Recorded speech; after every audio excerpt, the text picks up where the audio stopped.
గుజరాత్లోని సోమనాథ్ ఆలయంలో ప్రధాని నరేంద్ర మోదీ పూజలు చేశారు. అలాగే సోమనాథ్ ఆలయం రక్షణ కోసం ప్రాణాలు అర్పించిన యోధులకు నివాళిగా ఏర్పాటు చేసిన శౌర్య యాత్రలో కూడా ఆయన పాల్గొన్నారు. ఇక ఈ కార్యక్రమంలో నిర్వహించిన సాంస్కృతిక కార్యక్రమాలు అందరినీ ఆకట్టుకున్నాయి.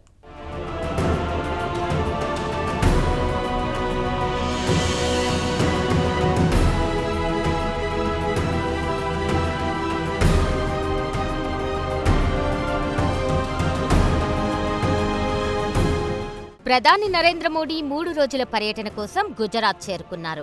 ఈ సందర్భంగా సోమనాథ్ ఆలయాన్ని ఆయన సందర్శించారు. అలాగే సోమనాథుడికి భక్తి శ్రద్ధలతో పూజలు చేశారు. సోమనాథ్ స్వాభిమాన్ పర్వలో భాగంగా శౌర్య యాత్రను చేపట్టారు. ఇందులో భాగంగా సదరు యోధులకు ప్రధాని నరేంద్ర మోడీ ఘనంగా నివాళులర్పించారు.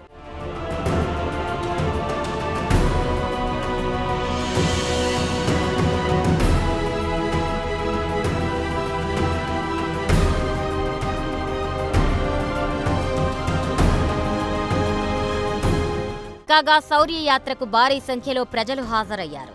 ఈ సందర్భంగా ప్రజలు మోడీ మోడీ అంటూ నినాదాలు చేశారు.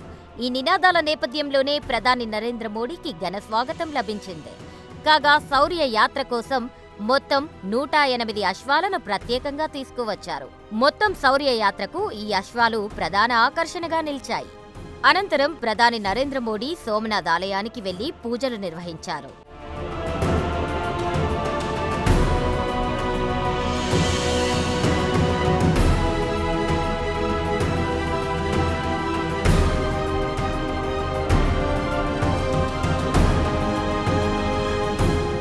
కాగా అంతకుముందు గుజరాత్ వచ్చిన ప్రధాని నరేంద్ర మోడీకి హెలిప్యాడ్ వద్ద ముఖ్యమంత్రి భూపేంద్ర పటేల్ స్వాగతం పలికారు. సోమనాథ్ ఆలయం సమీపాన ఈ హెలిప్యాడ్ ని ఏర్పాటు చేశారు. అలాగే ఓంకార యాత్ర సామూహిక ఆలాపనలో ప్రధాని నరేంద్ర మోడీ పాల్గొన్నారు. ఈ సందర్భంగా 3000 డ్రోన్లతో నిర్వహించిన ఒక గొప్ప ప్రదర్శనను ఆయన వీక్షించారు. కాగా ఈ షోలో సోమనాథ్ ఆలయానికి సంబంధించిన అనేక చారిత్రక ఘట్టాలను అద్భుతంగా ఆవిష్కరించారు.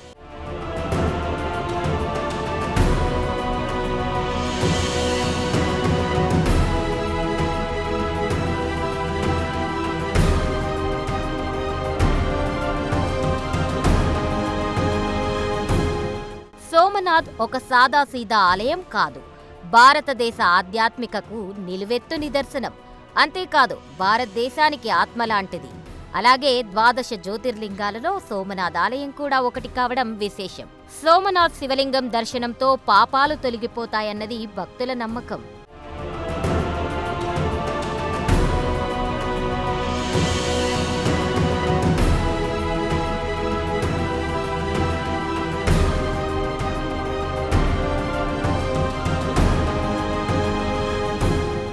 గుజరాత్లోని వెరవాల్ సమీపాన ఉన్న సోమనాథ్ ఆలయం భారతదేశానికే పరిమితం కాదు. సోమనాథ్ ప్రపంచవ్యాప్తంగా ప్రసిద్ధి చెందింది. ఒక అతిపెద్ద హిందూ ధార్మిక క్షేత్రంగా సోమనాథ్ ఆలయం ప్రపంచ పటంపై పేరు తెచ్చుకుంది. సోమనాథ్ ఆలయంపై దాడులు జరిగి 1000 సంవత్సరాలు పూర్తయిన సందర్భంగా ఒక మ్యూజియంని అద్భుతంగా తీర్చిదిద్దారు. ఇక మ్యూజియంలో ఎటు చూసినా భారతీయ ఆధ్యాత్మికత కనిపిస్తుంటోంది. అడుగడుగునా భారతీయుల సంకల్ప సిద్ధికి అనేక ఉదాహరణలు కనిపిస్తాయి.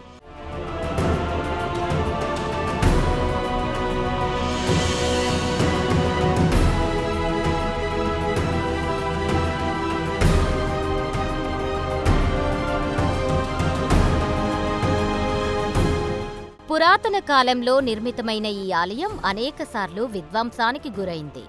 సోమనాథ్ ఆలయంపై దాడి మానవ చరిత్రలోనే ఒక అతిపెద్ద విషాదం. 1026 జనవరిలో తొలిసారి సోమనాథ్ ఆలయంపై గజనీ మహమ్మద్ దాడి చేశాడు. ఆ తర్వాత అనేకసార్లు దాడులు జరిగాయి. అయితే ఆ తర్వాత ఈ విధ్వంసాల నుంచి సోమనాథ్ ఆలయాన్ని పునరుద్ధరించడానికి అనేక ప్రయత్నాలు జరిగాయి.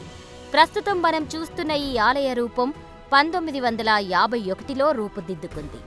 అదే ఏడాది మే 11న ఆలయ పునర్నిర్మాణం పూర్తయింది. అనేక వరుస దాడులు ఎదుర్కొన్నప్పటికీ సోమనాథ్ ఆలయం మరోసారి సమున్నతంగా నిలిచింది. భారతీయ నాగరికత అజేయ శక్తికి ఒక గొప్ప ఉదాహరణగా నిలిచింది సోమనాథ్ ఆలయం. ఏమైనా భారతదేశ ఆధ్యాత్మికకు నిలువెత్తు నిదర్శనం సోమనాథ్ ఆలయం.